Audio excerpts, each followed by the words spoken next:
Robert Adamson, who was one of Australia's greatest poets, with a career spanning 5 decades and countless literary awards. He was a key player in the growth of the new Australian poetry and an editor of New Poetry from 1968 to 1982. With his wife, the photographer Juno Gemes, he published Paperbark Press, one of Australia's most important publishers of poetry, from 1986 to 2003. Over his lifetime, Adamson published 21 volumes of his poetry in Australia, the United States, and Great Britain, and his poems have been translated into several languages. He also published a celebrated autobiography, Inside Out, in 2004. In the last year of his life, Adamson assembled Birds and Fish, Life on the Hawkesbury River, Upswell 2024, a collection of his nature writings. After his death, I approached his wife, Juno Gemes, to float the idea of doing a tribute podcast in Robert's honour. She was enthusiastic.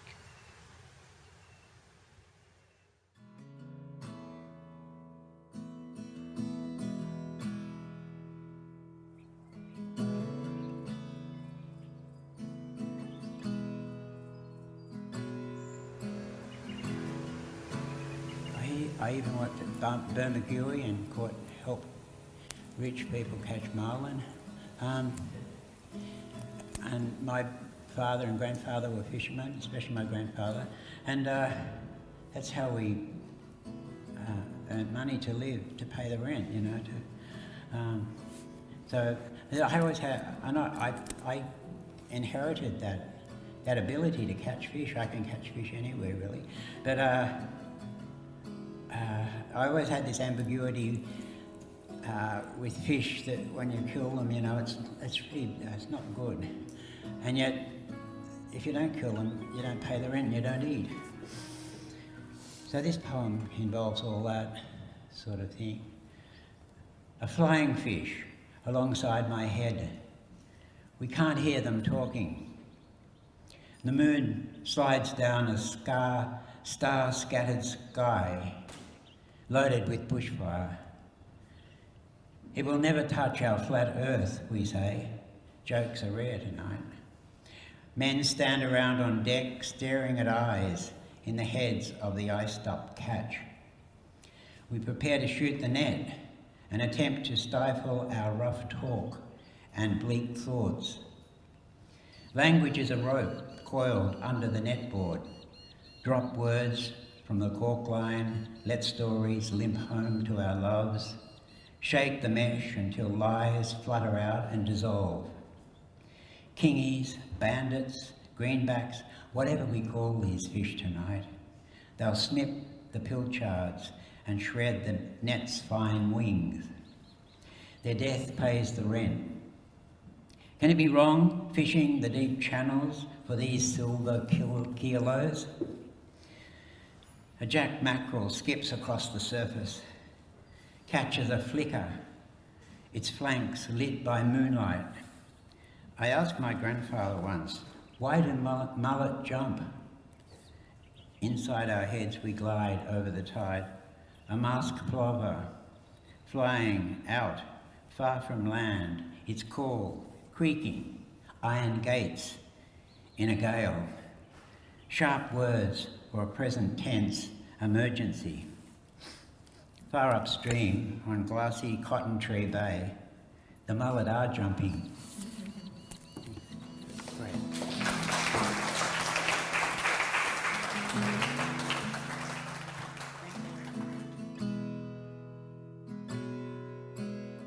To me, this is a great poem by Australia's late great modernist, who, I think it's Creeley's phrase, says, dancing with words in particular, which seems to be the matter of the poem. Here it is. I can show it to you. The Clean Dark, this really magnificent book, production-wise. It was published in 1989 by Paperbark Press, which was a press that Robert had started with Juno Gemes, his partner, and Michael Wilding in 1984. Robert designed this book. Juno took the photos, but this beautiful hard copy book with this exquisite paper, Really, I was so thrilled to have this book. It is one of my absolute treasures. Very much. You know, he was always working on something. I think people were stunned when they got their heads around Bob Adamson. Always questioning. I mean, I think everyone should read Bob, and I think he's probably the most accessible of a very impressive generation of poets. This is really what he was made to do. Out the back, my father's burning off. Drums of scrap, the lead casing dripping from the copper wire. Toxic black smoke billowing into the air each weekend. The lead trickling down, molten rivulets spitting fire, becoming deformed ingots. His fuming shadow looming over neat rows of vegetables. In dreams, I went back to school at night, cutting through the alphabet, torching examination papers, drunk on fumes of kerosene, my fingers marking strokes. At morning assembly, we sang the national anthem flat with deadpan faces. I blew into a flute for a whole term, but wept each night over my arithmetic homework, then down to the police boys boxing with the bigger kids until my eyebrow bled too much. In the park, I flew with rainbow lorikeets and hung upside down in the branches of flowering coral trees. I sucked nectar with them and stole their feathers. Prowled back lanes with a pair of parrot's claws dried into spiky stars in my pockets. Back home, I'd stare into my father's drum of flames, conjuring images of the new Ford Thunderbirds that came purring through our suburb, and found no meaning in my father's fire as he stashed another ton of scrap copper wire. He returned him to his childhood, and it returned him, he said, to when he was asked to write when he was young, and he was embarrassed to write about himself and his, in a creative writing class, he was shy to write about difficulties reading and with numbers. Dyslexic. He was dyslexic, but of course back in the 50s they didn't understand these things. His own personal experience, because it wasn't great. His home life wasn't great. He wasn't happy. His father was drunk most of the time, and so how do you come to school and write about something that doesn't, that when everyone else is writing about their nice weekend, he didn't have anything really nice to say. And whenever he had been getting himself into trouble, he'd often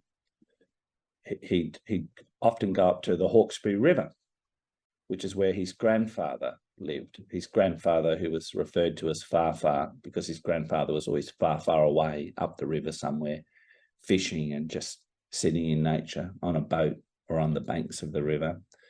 And that would be where Robert would sort of go for his own sort of healing and just to escape all the pressures of the city. I cart home sugar bags of coke from the gasworks. My hands mark the cream-painted icebox. My father throws spuds on the fire, sending sparks up the flue. On the hill outside, trucks growl and strip their gears.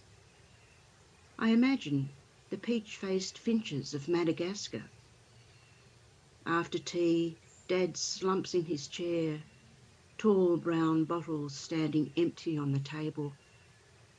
At school each day, I fail my tests. My mother's face hardens when I try to speak. She irons starch into my sister from her straight black hair to her school uniform's box pleats. In the backyard, cuckoo chicks squawk from a magpie's nest. The hedgeman's finished clipping hedges along our street. My brothers bob down to do their homework. into the learning stream, heading for their lives, biting the heads off words. Lovers strolled in a city park under branches of finely etched trees. Ample sun leaked down the sky as autumn oak leaves fell, scattering fragments of calligraphy.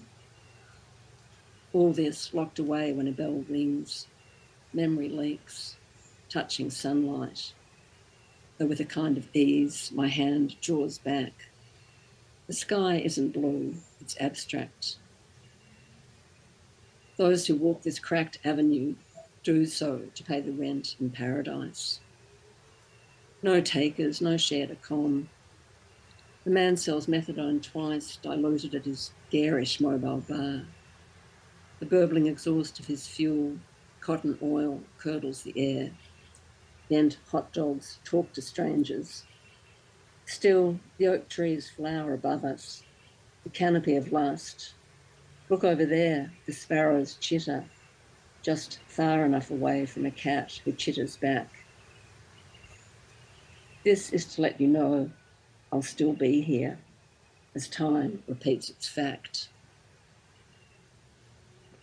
Another related crime to do with stealing a Gestetner printer when he had aspirations to create a local community newspaper as a kid. The 14-year-old who was thrown out of school to the kid who was thrown into jail for trying to liberate a bowerbird. I mean, what a poetic metaphor is that. Loner of a boy who loved birds and who loved fishing.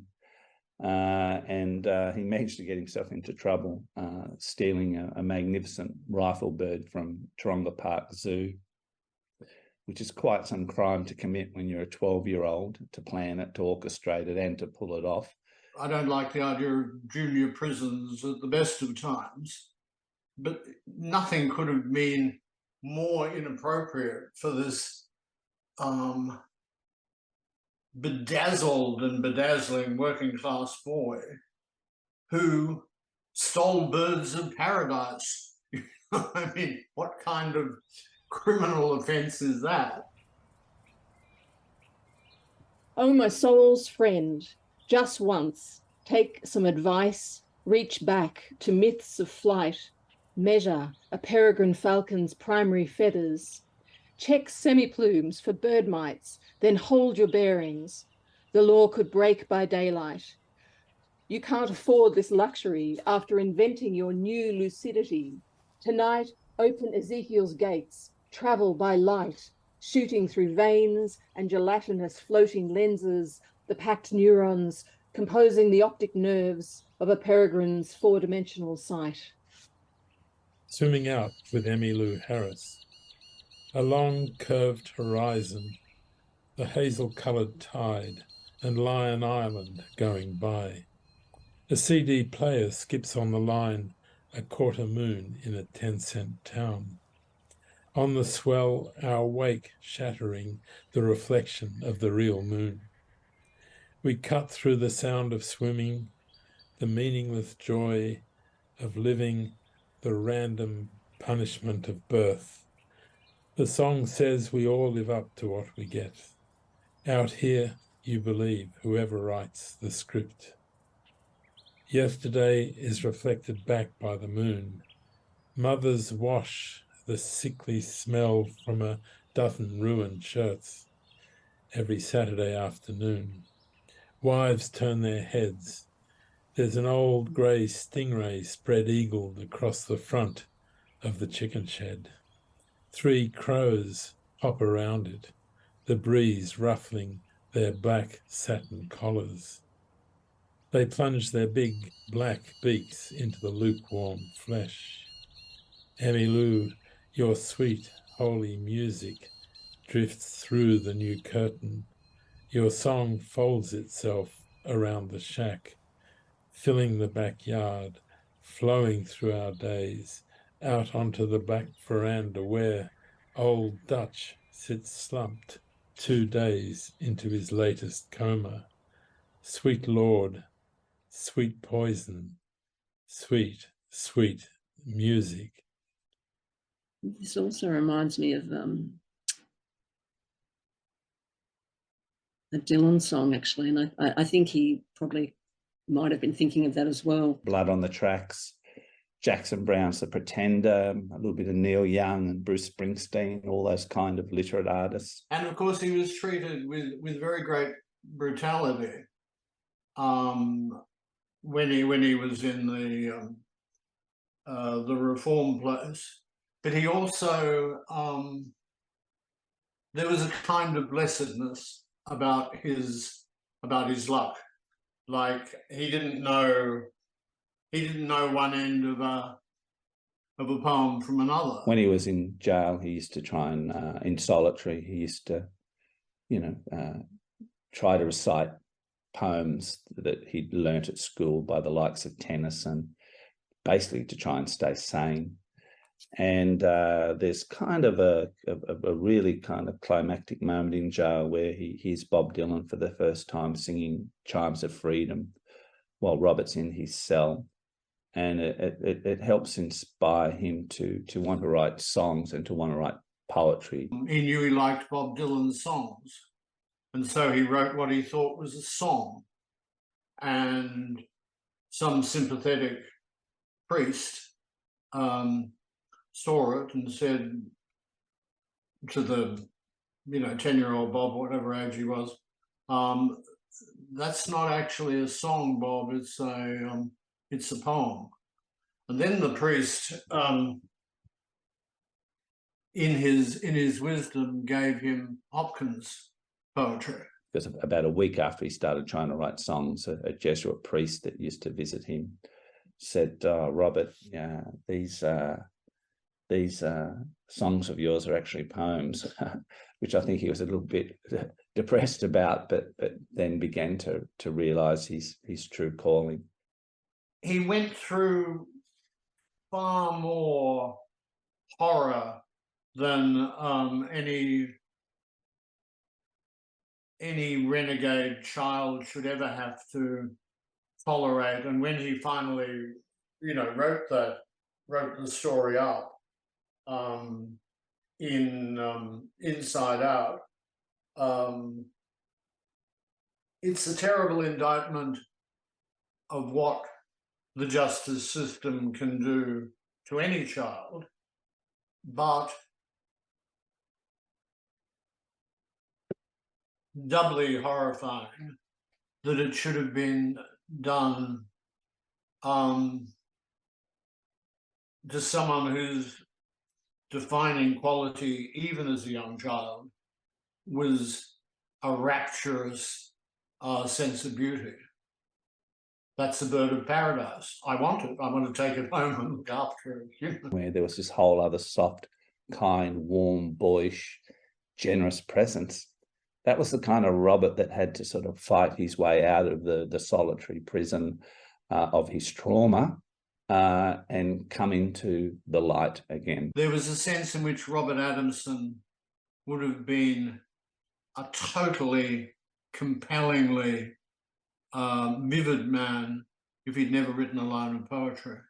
But on the other hand, my God, it was his destiny to be a poet. The earliest sonnets to be written from prison, absolutely brilliant poems. Interestingly enough, when Robert was in solitary, in jail, the cells of solitary, which were pitch black and pretty damp and a pretty scary place to be, that they were actually made of Hawkesbury sandstone. So I often imagine Robert putting his hand to the stone, somehow trying to sort of teleport himself imaginatively back to the river and using the verse poetry that he'd recite to himself to stay sane. Clearwater Reckoning. I write into the long black morning, out here on the end of the point, far from my wife in Budapest. As the river cuts through a mountain, in Sydney, a poet is launching his new volume, Under Berlin. And I feel like Catullus on Rome's edge. But this passes, and I turn to face the oncoming dawn. The house breathes tidal air as the night fires outside with barking owls, marsupials rustling, the prawn bird beginning its taunting dawn whistle. I burn the electricity and measure hours by the lines. I have strewn words around the living room, taken them out from their sentences, left them unused wherever they fell. They are the bait. I hunch over my desk and start to row. Let the tide flow in. Watch the window. With the door locked now, I wait. Hear satin bowerbirds scratching out the seeds from bottle brush. Dawn is a thin slit of illuminated bowerbird blue along mountain lines. In this year of cock and bull celebration, the TV goes on unwatched. Upstairs, I hear it congratulating us for making Australia what it is. The heater breathes out a steady stream of heated air. I go deeper into my head. I see the Hawkesbury flowing through Budapest. The Hungarians do not seem to mind. They are bemused. The river parts around their spires and domes. I see other cities, whole cultures drawn from territories within. Though with this freedom comes a feeling of strange panic for the real. So I get on with it, writing out from this egg, holding my thought in a turbulent knot, a bunched up octopus. I steer away from anything confessional, thinking of Robert Lowell crafting lines of intelligent blues, his jelly roll of a self-caught mess deep in spiritual distress. Outside, the river pulls me back. Shafts of light disintegrate into clues. Flecked symbols shine with order. The bowerbirds have woven color around the house, though through bushes, blue patterns of themselves traced about the place. Half the moon can topple a mountain.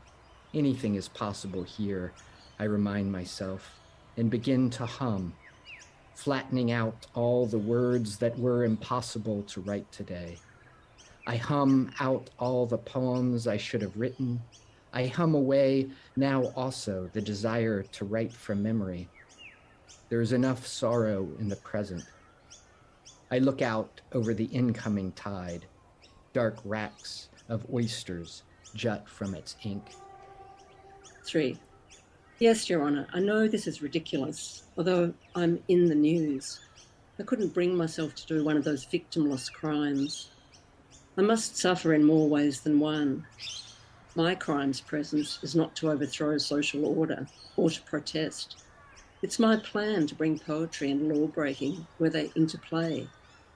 Imagine newspapers in solitary. I'd walk right through the court, taking down copy, catch me if you can, defendant in contempt. There has to be a fight. I can't imagine anything when I'm not up against a law. I think that's a very important line for Adamson. Now here's the world, our country's first stone institution, where inmates still abase themselves at night. If I was in solitary, I could dream, a fashionable bore, writing books on drugs, birds, or revolution. Very soon after coming out of prison, he took over Poetry magazine. I think people overlook that Adamson wrote some superbly well-crafted sonnets that are so subtle, you know, we don't even notice the rhyming schemes in them. It was striking, utterly striking, just what range Bob had as a poet. Scattering fragments of calligraphy. There's always the reference to art of some sort. And it's almost as if reality can only be, you know, fully realised through art, which of course every poet believes.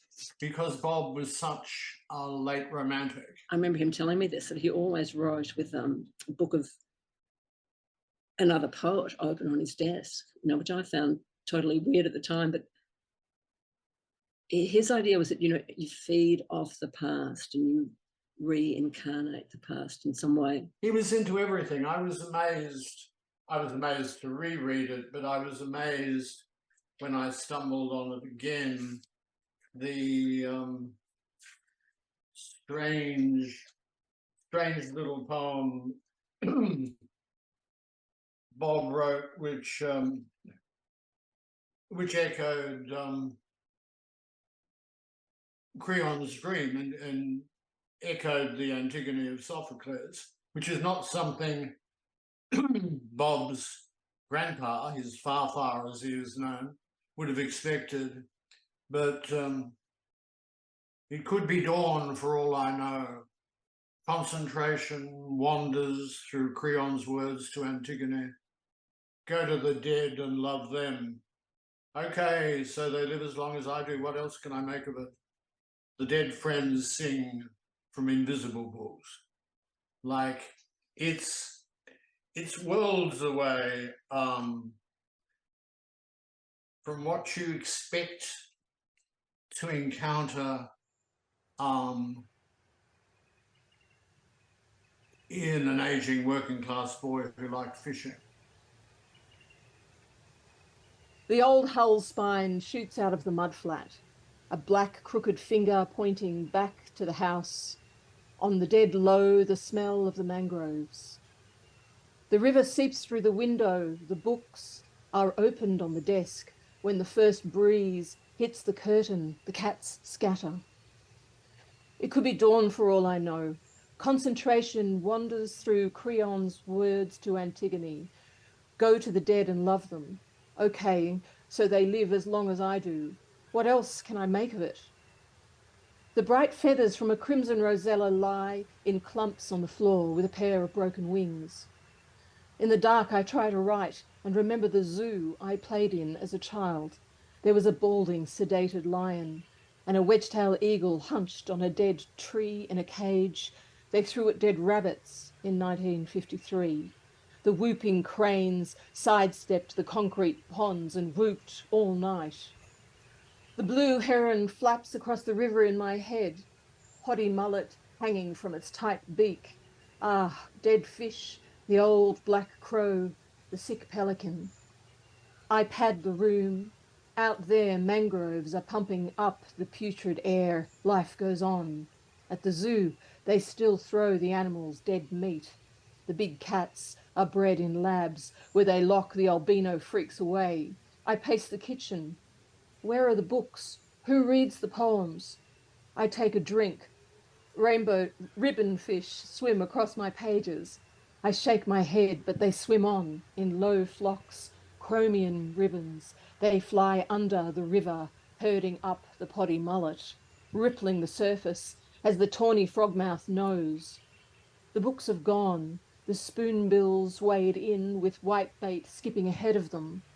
Channel-billed cuckoos come sweeping after the crows, flying low over the water, calling their mates, dipping their hooded beaks in the moving chrome.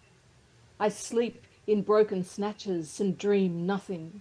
Mosquitoes suck at my cheeks and empty bottles clutter the veranda. The books are in darkness, but the sandy wimbrels finger the pages. Words dissolve, where the dead arrive in dreams. Out there, the black finger points to the mouth of the river where the dead are heading. They move over the window glass. The extinct fins move the fingers of my grandfather mending nets. The dead friends sing from invisible books. The heron picks the bloodshot eyes from my father's terrible work in the kilns, and the darkness is complete.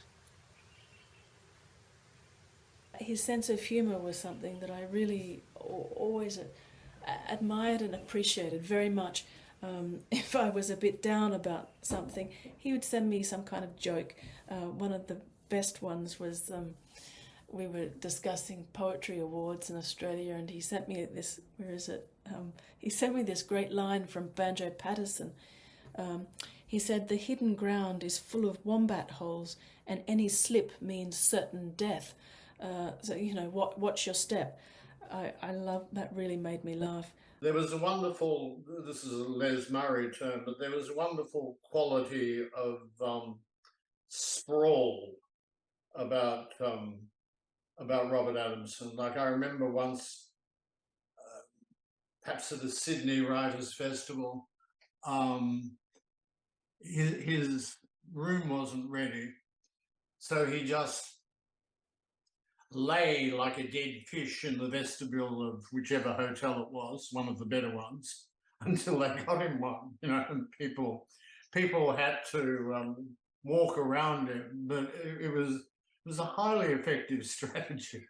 And poetry was never far away, it was always there, as was talk of birds and fish and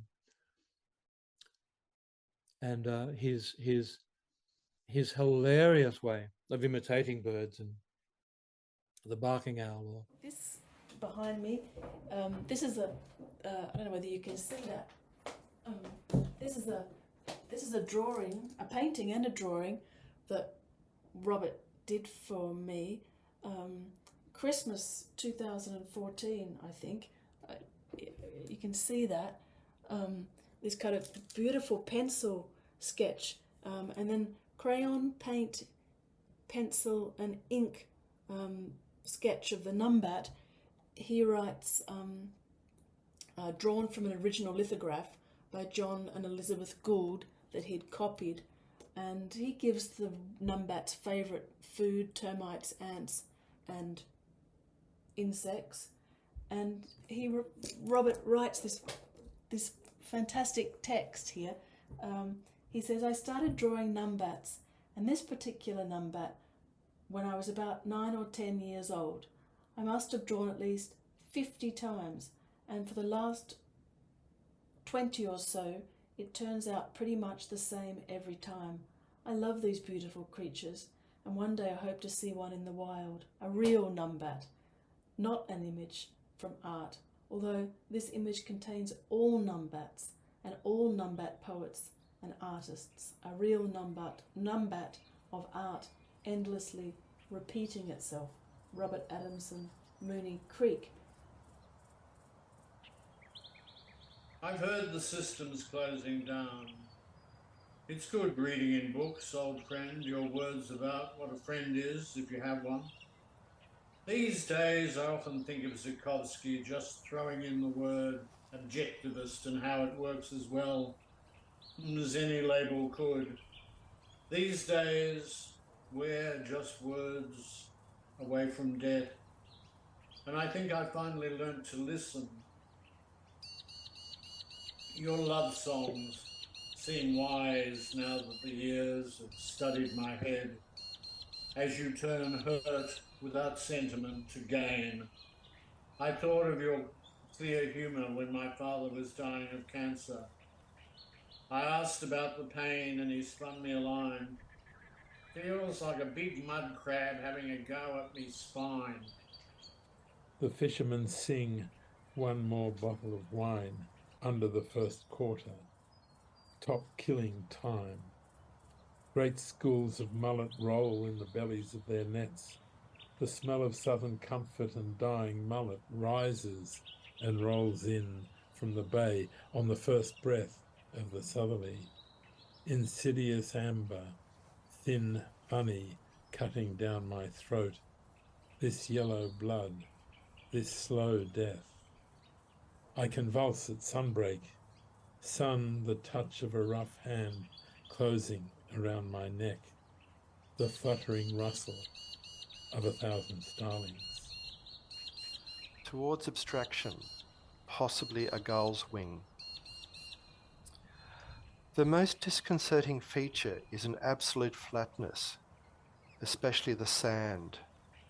I've been here in love, and having passed the perfectly calm ocean, had only noticed the turns.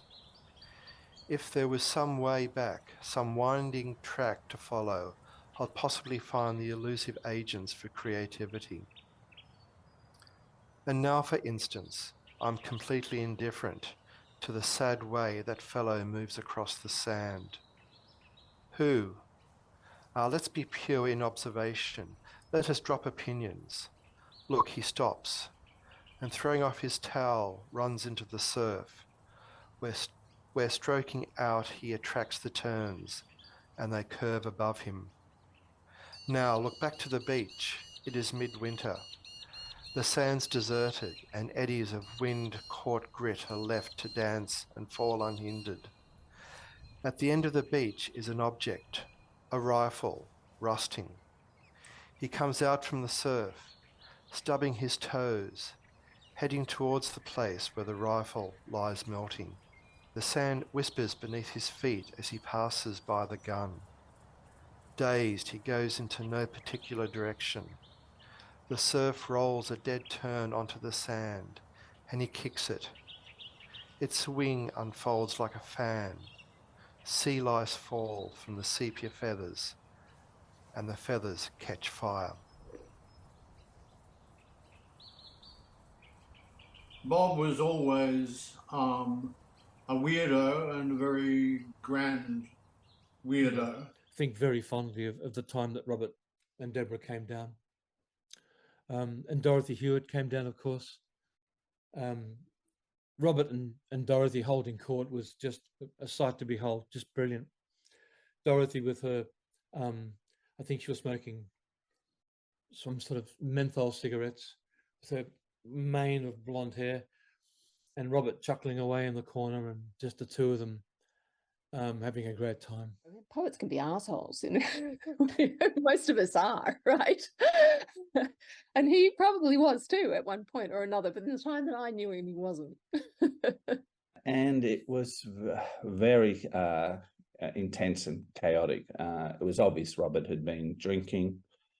I felt looking at Dorothy Hewitt, she reminded me of a kind of medieval witch, or just a total force of nature, and Robert was like this demonic sprite that she was encouraging and creating a tempest with on the day. Anyway, in less florid terms, Robert had obviously, as I say, been drinking, and he would read a poem and then half insult, half abuse the audience, and it just escalated into a slanging match. And as I say, this is Newcastle at the end of the 70s, so the audience gave as good as Robert gave, back and forth, and it was almost like some crazy anarchic performance art event. Poet against audience, audience against poet. And this is sort of at the height of the early punk kind of period too. And I love that sort of music and that whole kind of confrontational ethos, but Robert was just too much for me. I just thought, who is this maniac? And I kind of hated him, really. I just couldn't stand the full-onness of him. Anyway, the event just kind of half petered out, half collapsed into the madness that had kind of been orchestrated. 6 months after we got together, I discovered he was totally an alcoholic and would probably die if he didn't stop. Myself and 2 other friends ended up in a little car with Robert, heading back to a friend's place to play music. And Robert was like a whole other person, much softer, friendlier, very encouraging to all of us, because we were all aspiring writers and musicians in the case of my friend. He was a beautiful man, and he was also a man who encompassed different worlds. But also the doubleness of the day, that this furious, even frightening figure that I had a real negative reaction to could be this other person, soft, sensitive, kind, quite boyish. I always thought Robert had a sort of permanent boyishness about him. The goldfinches of Baghdad. These finches are kept in gold cages or boxes covered in wire mesh. They are used by falcon trainers as lures, and rich patriarchs choose these living ornaments to sing to them on their deathbeds. Their song is pure and melodious. A goldfinch with a slashed throat was the subject of a masterpiece painted in the 16th century on the back of a highly polished mother-of-pearl shell. It burns tonight in Baghdad, along with the living, caged birds. Flesh and feathers, hands and wings. Sirens wail, but the tongues of poets and the beaks of goldfinches burn. Those who cannot speak burn along with the articulate. Creatures oblivious to prayer burn along with those who lament to their God. Falcons on their silver chains, the children of the falcon trainer, smother in the smoke of burning feathers and human flesh. We sing or die, singing death as our songs feed the flames. He stood before the final judgment, pupils dilated from a tab of GHB and shots of white rum, wings shaking, looking a mess, hands raw, his feet bare. The Father and the Son knew this angel before them was first of things to come. Satan had unchained himself from the sky. He ranged back and forth across the world with his crew of demons on an Airbus 777. Before this angel could spin his cryptic lie, a thrilling sound of dark wings taking flight was heard in heaven, and then the lights went out. But of course, it was a long and twisted road. He came out of jail. You know, he was a pretty traumatized individual. You know, there's a narrative of alcohol, heroin. You know, he was made a lot of wild friends in that 60s firmament. You know, there are poems littered with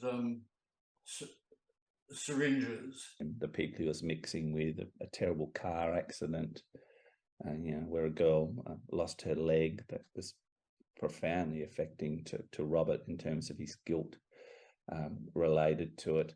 And he was just basically in and out of boys' homes and then jail. He spent his 21st birthday in jail, did a lot of time in solitary, was raped in jail, but also found love in jail too, and you know, male caring and loyalty. So it's a very complex as well as violent and difficult situation. He could do absolutely anything. I mean, he could write like a god, and he could at the same time write from the recollection of being the most up against it kind of junkie. He's a traumatized, angry, stormy, wild addict, right? And he is a scary cat, and he's got problems, and he's also a great writer. So I gave him an ultimatum that demanded that he stop if he wanted to stay with me and my son. And it took him a while, but he did. It was hard for him. Really, the way he was going, he was living the Arthur Rimbaud, Jean Genet kind of myth, and he would have just burned himself out and be dead at 40. And instead, he got out of that addictive spiral and that kind of persona that would become a destructive cage, and became this other great mature poet, writing about the Hawkesbury River, writing about the birds and the fish of that river, using it as a metaphor to really write about life and death and some sense of finding or seeking peace, which in a way is reflected in his last collection of selected poetry, Reaching Light. Reaching Light. Where was it we left him? We say the journey's up, but maybe memory sinks deeper. Our journey so far has been quiet, the only incident being that rock dislodged as he spun around on his heel. What was this stuff? Brimstone? The first slice of sunlight glanced off a slab of dark marble that turned to glow. His back moved ahead of me, his curls, shoulders, that neck. What new bone was he inventing in his shuffling head? What chance that a doorway would appear and then a house. The dark supported me comfortably. Behind me, a cradle woven from demon hair. As I rose and climbed toward day, his turning head, those eyes, strips of memory, silver tides, moons rising over the rim of the world, brought back the day we were married, standing in fine rain, then escaping from family, sex on a rolling surf in a high wind, velvet heavens and the star omens, calendars, clocks, zodiacs, straight bent signs. Bob had just started to get sober in 1986 after a very long period of drink and drug addiction. And he moved with Juno Gemes from Sydney to Chiro Point in 1987.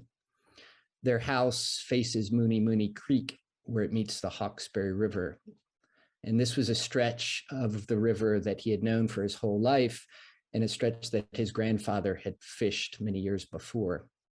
But he was seeing it anew through his new love for Juno and his new sobriety. I knew Robert when he was drinking heavily in his alcoholism days, and I'm not going to go into any of that.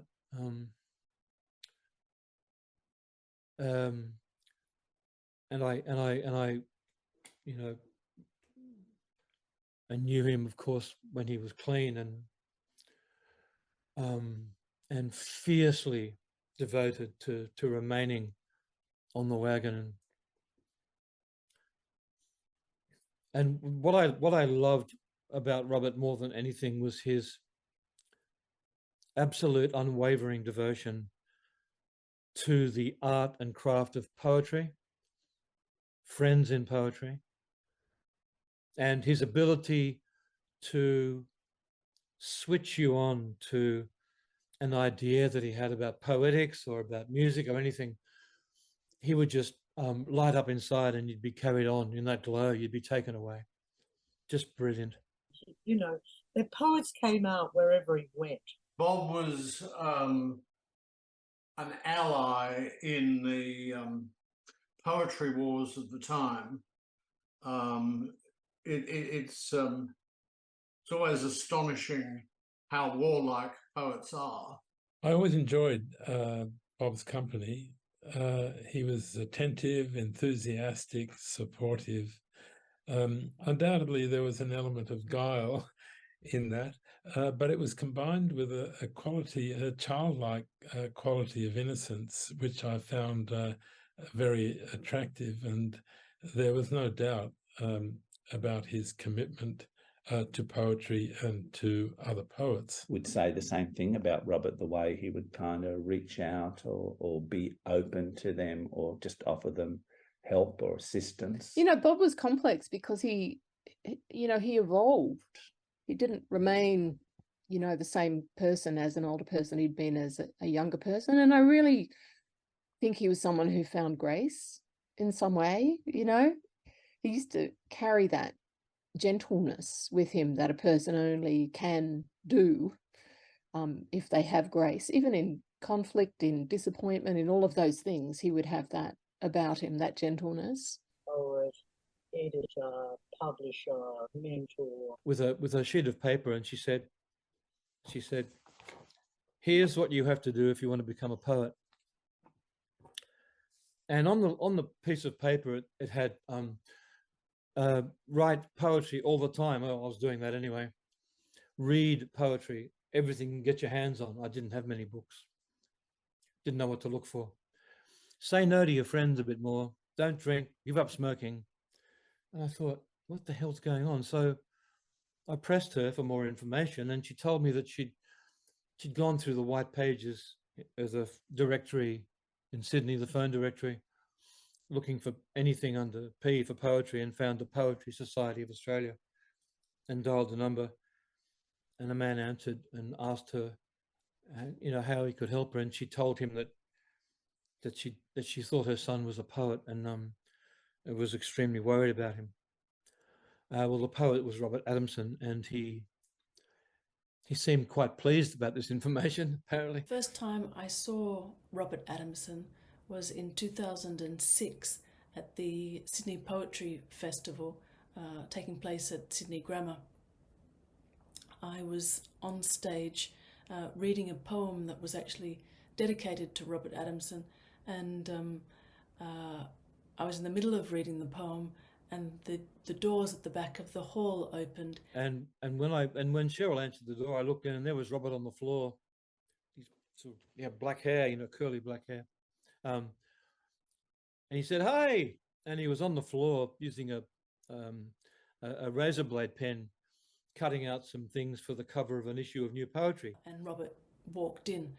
He was backlit, so silhouetted by the light. And so he had this kind of halo around him. I know that sounds like a really romanticized image of Bob, but standing on that stage and reading that poem and seeing him open the door and be lit like that, kind of with a halo around him, he proceeded to walk to the front of the room, down the aisle, and sit in the front row. I was so nervous. It was the first time I'd read in public properly to an audience of that size. Afterwards, he came up to me and we had a great chat, and he gave me his email on a little business card that was, I think it was for a motorboat company. He just wrote his email on the bottom of the card.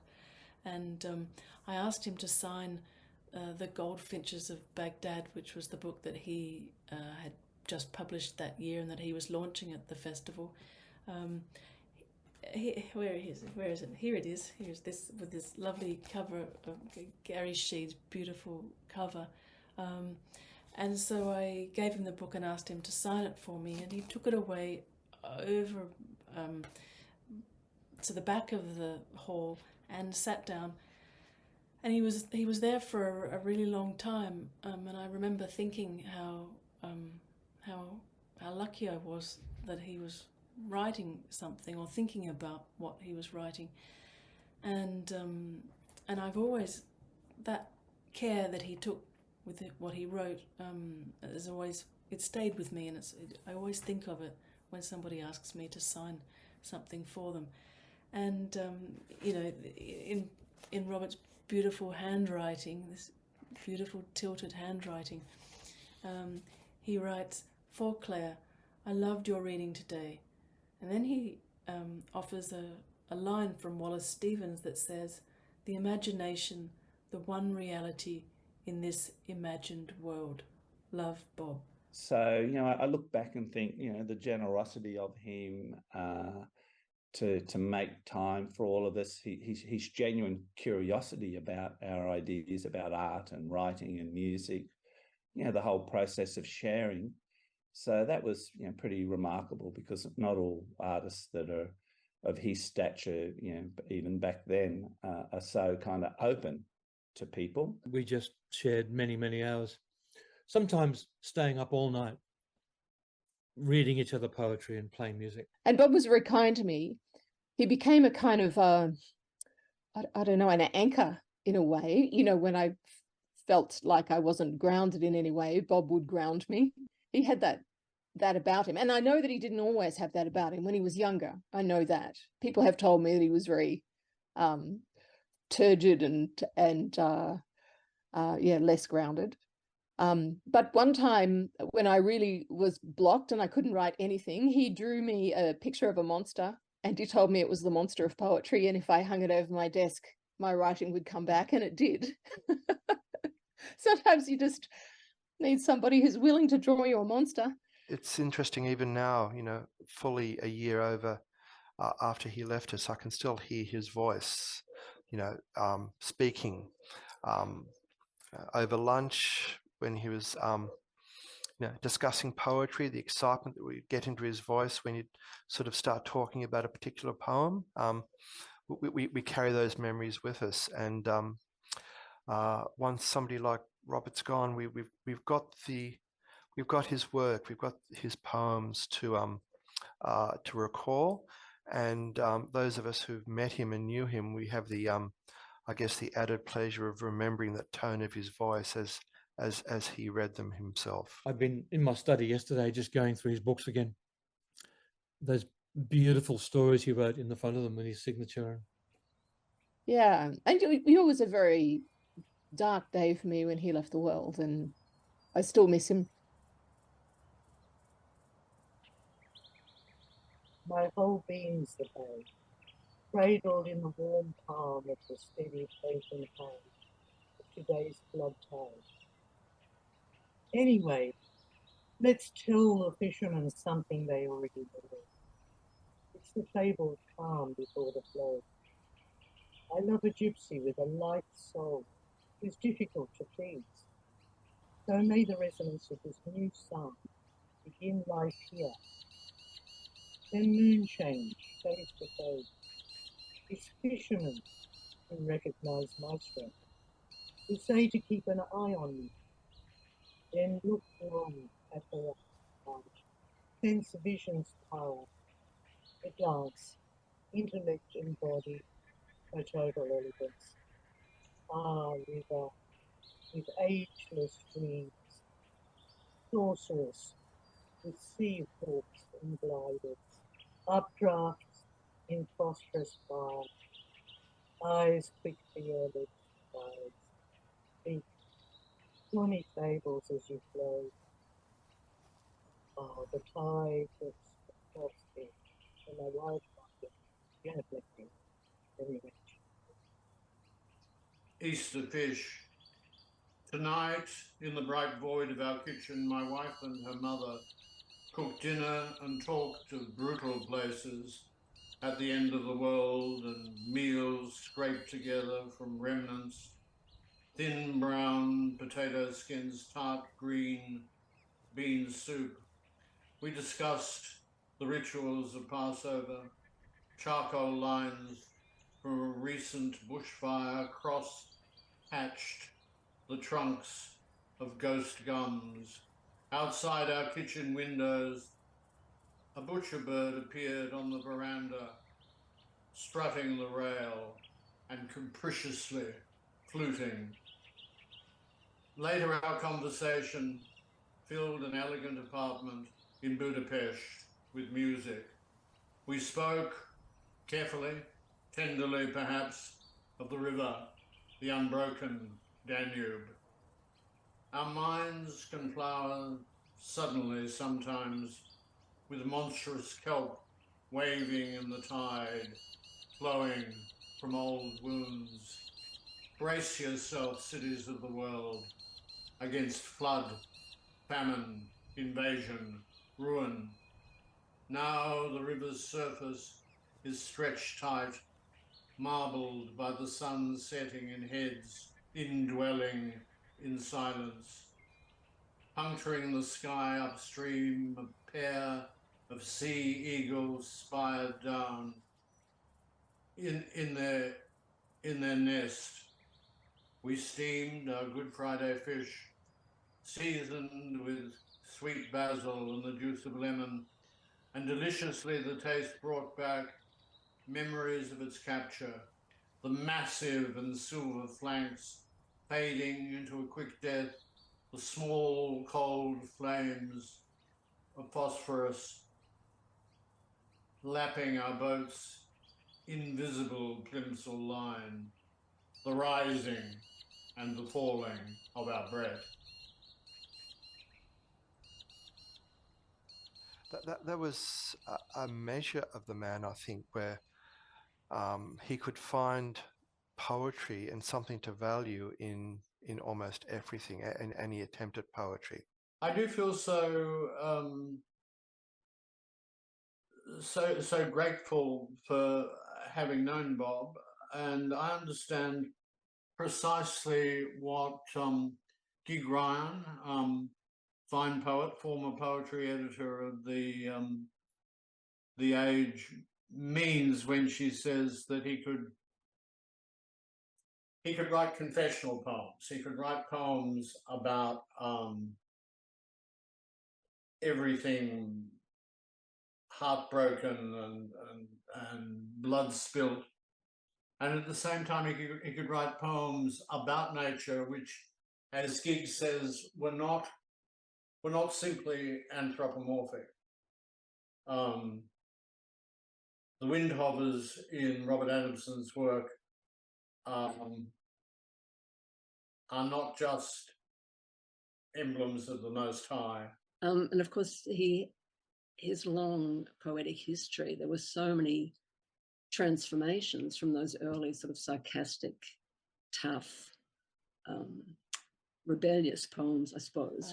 In 1976, I think it was, when he met Robert Creeley, or when Robert Creeley came to Sydney and spoke, and Robert Adamson showed him read him some poems and showed him his work, and Creeley threw them across the room, kind of angry, or not angry. Well, Robert said he was angry, but trying to push Robert to drop Robert Duncan's voice, the derivative part of Robert's work. So many Roberts, and this kind of pushed Robert to, he said it gave him the permission to write in his own voice. He said that it made him subvert his writing in a way. He took a turn, and he was able to kind of address a silence that he had made himself of what he was avoiding in his writing. I think that is really hard for any writer to speak about, to write about what is avoided. Yeah, and it's interesting to look back on his earlier work and see how far he had travelled, really. Where it allowed him to, or said to him that I want to hear your own voice, and not just, a voice that was mimicking, but kind of cowering to talent that had gone before. He wanted him to say what was not positive. And I think, and Bob and I talked about this, it was like a negative turn happened. Then he kind of moved on to almost mystical sort of poems where he's writing about birds and the hawksbury that he's most famous for. But there's always this strange kind of interaction, as if he becomes the river, he becomes the bird. I find it really fascinating, actually. That I'd had no training, been expelled from high school at year 11. So, my university was definitely what life had taught me. And here was this beautiful, gentle man who was in love with a river. Got to trust people that love rivers. Who was willing to share hours and hours in his home, pulling books off his bookshelves, opening pages and introducing me to poetry that otherwise I would still be a stranger to. The speaking page. When the tide moves again, comes up over the point here and spills into Parsley Bay, goes over the river's torn entrails. Your breath becomes tidal, atmosphere. It heals thoroughly, and then you begin to understand that the river is like a blank page. You enter it differently. Shape it as you would a new thought, first vaguely with phrases, then sentences, until finally its language starts talking. When the river covers a bay, you know its weight soothes, healing the savaged earth, and the tide begins to make music.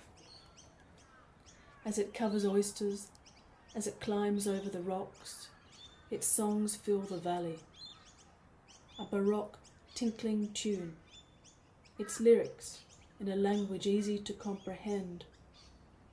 Of course, it's imagination weaving the river song, your mind's invention is playing you as the tide begins to ebb, and you see smooth mud, cuts healing, and there is windsong to dance now with your voice.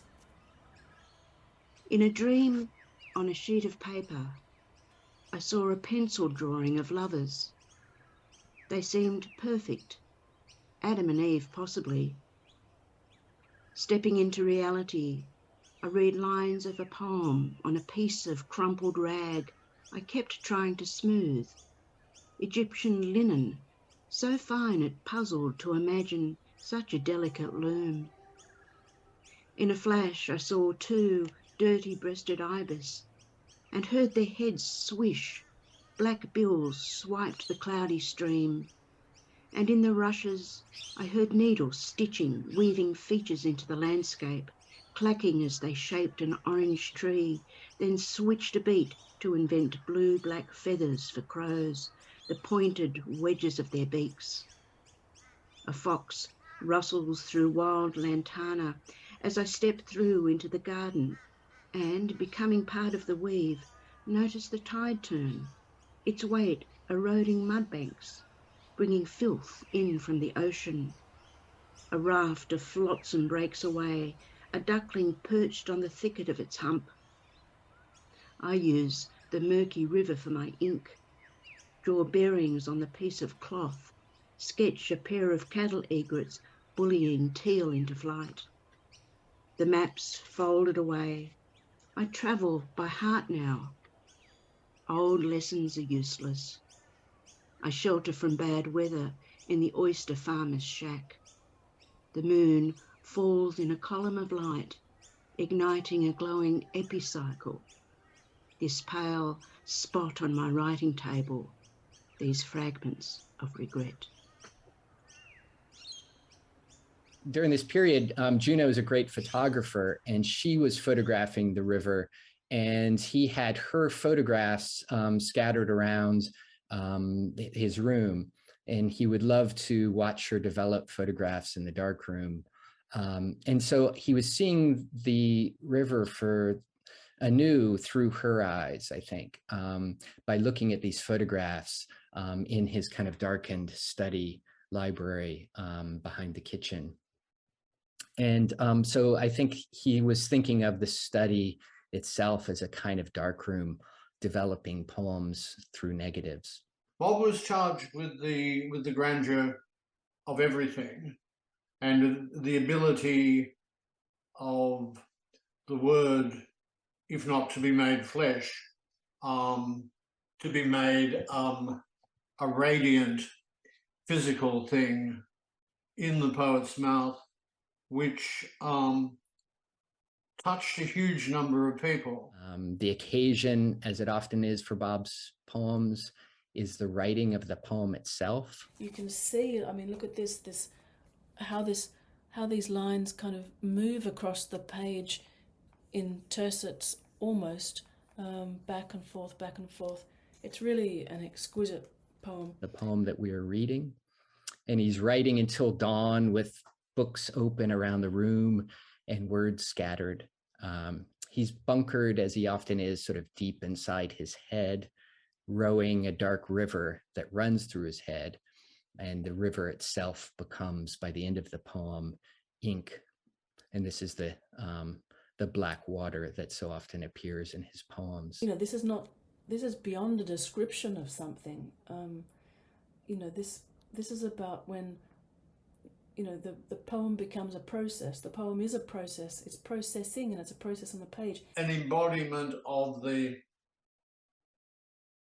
both the renegade and the tranquil, soulful poet. He really was a romantic. But it just had a wilder energy than the English European tradition that was perhaps a little more kind of academic in certain respects, and it just had a more sort of contemporary forcefulness to it, I guess. But I think he saw writing as a sort of a reinvention of the self in a way, not just a reincarnation of previous poets, but a reinvention of yourself, and every book and every new manner that he'd picked up was you know, climbing up the ladder of life, I suppose. Robert intentionally cut language back to its not simple, but its essential nature. More confessional modes, more personal modes, more kind of open and modern forms of writing that weren't quite so sort of restricted in terms of meter and the past. So Robert was kind of helping break Australian poetry, open to the present and to the future and to different sort of influences internationally. Brett Walker, when he's asked about his enthusiasms, says crisply, the poetry of Robert Adamson. And I always find that lovely that such a romantic tearaway as Bob should be such an enthusiasm for a man who is into the legal precisions of language. I am writing this inside the head of a bush stone curlew. We have been travelling for days, moving over the earth, flying when necessary. I am not the bird itself, only its passenger looking through its eyes. The world rocks slightly as we move over the stubble grass of the dunes. At night, shooting stars draw lines across the velvet dark as I hang in a sling of light between the birds of nocturnal eyes. The heavens make sense. Seeing this way makes me want to believe words have meanings, that Australia is no longer a wound in the side of the earth. I think of the white settlers who compared the curlew's song to the cries of women being strangled, and remember who wrote anthropomorphically as I sing softly from the jelly of a stone curlew's brain. I try to sleep, to heal myself. Out the window, the Australian Navy turns over its old engines. Some of my memories of you have also vanished. We have clung to each other for too long and too desperately. The only separation we are allowed is death. I get up and walk around. There is a thin sound in my head. It threads its way through my nerves. It is the sound of my heart being eaten alive by better men than I. I see them gathered around you. They are telling you that nothing decays, that life is not tragic. It was a blustering winter. I saw his name in headlines, flapping outside a shop next to a chemist. Death turns up and life goes on incredibly. What can you feel if the day turns to stone? On the river, the bowerbirds dart through the mangroves in little troops, the females trailing the colour of their olive backs in streaks, painting the air with olive ribbons. Whirring bowerbirds light in quick curves around their bowers, flooded with the blue tokens of their sex, the bits of jagged indigo, the pegs of ultramarine, spikes in cobalt, and the dilatory lapis lazuli of a male's eye, a pure blue deeper than cold blood in a blocked vein. I remember heroin's white abyss and couldn't speak, so turned with my little packet from the chemist, walking out, whistling into the asphalt square of the car park. Then I drove right around the block to to the grog shop. Oh, vodka, simplify the world. While down in Calabash Creek, the birds whirred above their bowers, trailing silky olive ribbons, pushing time back and forth, uncovering and covering and calling up blue light. With its setting in the river landscape of the Hawkesbury, combines it with a profound passivity as the poem is drawn towards the realm of death, the contemplation of death. I think in his passing, I celebrate that he has become the light that he so often talked about. His poetry has always sustained me. I think the way that he evokes the Hawkesbury River, you know, its ecology, its birds, its fish, and the presence of the Hawkesbury as a kind of, you know, poetic muse, and just the resource that he's able to use it as this wonderful resource to draw on from his work, I think really makes Roberts one of the best and most rewarding of nature poets in Australia. But I think, you know, one thing that Bob really did well was belief. You know, he believed in people, he believed in hope, he believed in his cats and in birds and in miracles.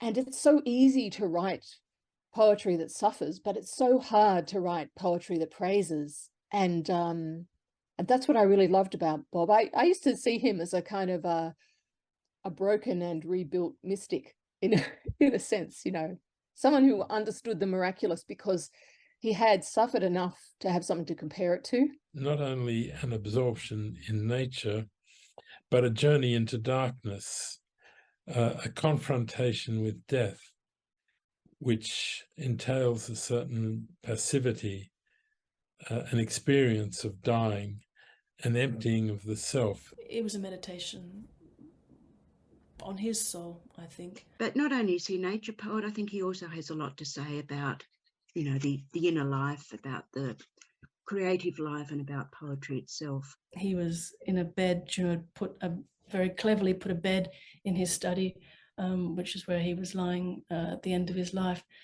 and it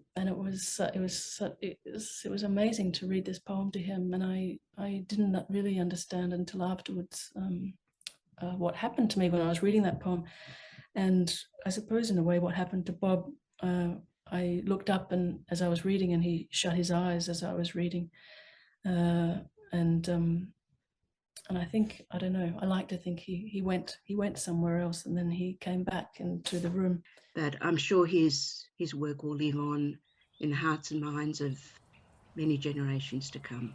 When I read that poem to Bob, I turned the page looking for the next part of the poem. I think the ending, I didn't want to accept that the poem had an ending, and especially one that talks about the wings of a grey-headed flying fox, as if Bob lying there, looking so ancient, was like a grey-headed flying fox. He had no fear. I'm saying to me, I've done everything. I don't think you hear that very often.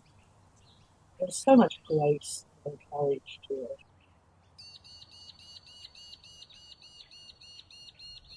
My worthiness is all my doubt. A poem without birds. This morning, the tree ferns woke and opened out, as sunlight dispersed a thick mist. Morning in a memory incised with old phrases, mouthing words, then uttering a sentence with your unfinished breath. Banana trees rustle. A first breeze arrives, bringing the perfumes of the ebb. Watermarks down on the mud flats begin to disappear. Morning turns its back on the sun. Gradually, night arrives. In the skylight, stars appear through the smoke screen of a burn-off, brilliant pinholes Stars are clustered trees hung in the night sky. Whose body, whose eyes? Look up into the heavens. The problem of suffering expands forever. Dust and light again. Maybe time, if it exists. On the table, a cicada flecked with flour, opening its dry cellophane wings. The cat flies across the polished space, illuminated by the kitchen's energy-saving light bulb, a Philips genie. Life, like a dirty wind blowing straight through a snowy head. Cat's eyes, tint of fur, rustling wings. Praise life with broken words.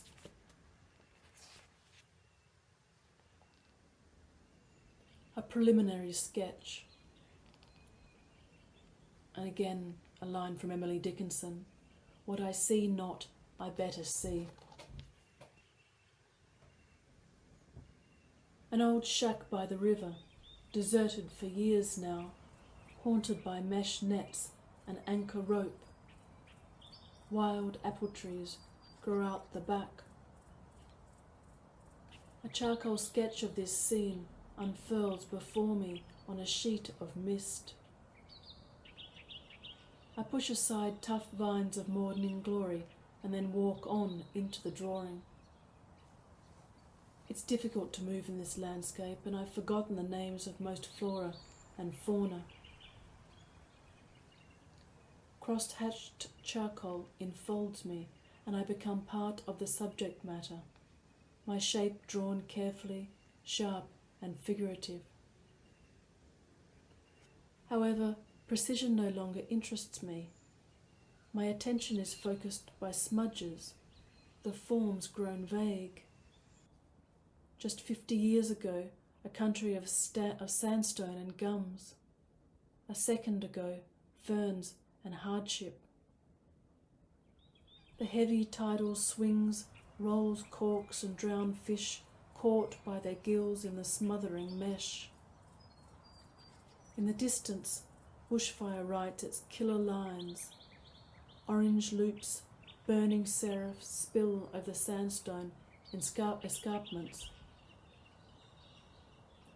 I fished these tides when I was young and abstract. What rubbed off? What idea sunk home? I rejected the lessons and feared my mother's God, the Christ I couldn't believe in. The friends in those days, the ones I loved, are now drawn beside me in the margins. The kirk we attended appears, the place where the minister refused to tell exactly what a soul might be, although mine, come Judgment Day, will be flung into hell along with the others who weren't chosen. The Presbyterian soul is not mysterious, rather it's something we were lumped with. Now I rise from the sketch, my face smeared with the ink from years of sinning. Back on the river, my boat ploughs through fog. I'm looking hard. What form, shape, or song might represent a soul? What words, paint, or mud resemble such an intangible glow? A stain of mist hangs above the black butt, brushed by the wings of a grey-headed flying fox.